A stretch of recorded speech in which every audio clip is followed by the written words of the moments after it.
Hi everyone. ఆడవాళ్ళైనా సరే మగవాళ్ళైనా సరే, మరి ముఖ్యంగా మగవాళ్ళకి ఎవరైనా సరే మీ దగ్గరికి ఏడ్చుకుంటూ అవసరంలో ఉండి డబ్బు కోసం వస్తే మీ దగ్గర ఉంటేనే ఇవ్వండి, లేకపోతే లేదు అని చెప్పి నిర్మోహమాటంగా చెప్పేయండి. అంతేకాని వేరే వాళ్ళ దగ్గర అప్పు తెచ్చి మరీ ఇవ్వకండి. ఎందుకంటే వాళ్ళు తీసుకుంటారు డబ్బులు, వాళ్ళ అవసరాన్ని తీర్చుకుంటారు. కానీ అప్పు తీసుకొచ్చిన నువ్వెవరి దగ్గర అయితే అప్పు తెచ్చావో వాళ్ళు నిన్ను టార్గెట్ చేస్తారు. ఆ అప్పు తీర్చడం కోసమని ఇంకో చోట అప్పు తీసుకొచ్చి ఇక్కడ తీరుస్తావు, అది తీర్చడం కోసం ఇంకో చోట అప్పు తీసుకొస్తావు. ఇలా నువ్వేం అప్పులు పాలైపోతూ ఉంటావు.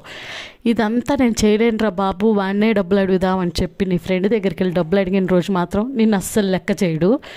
ఈలోపు నీ ఇంట్లో ఎవరికైనా బాగోలేదో డబ్బులు ఖచ్చితంగా అవసరం అని చెప్పి నువ్వు ఎంత కన్నీరు కార్చినా నువ్వు వాడి కన్నీళ్ళకి ఇచ్చిన వాల్యూ నీ కన్నీళ్ళకి వాడివ్వడు. కాబట్టి ఎవరి ముందో మీరు గొప్ప అవడానికి ఇంట్లో వాళ్ళ ముందు చెడవకండి ప్లీజ్. మీ దగ్గర ఉంటే ఇవ్వండి, లేకపోతే లేవని నిర్మోహమాటంగా చెప్పండి. అంతే. Thank you for watching.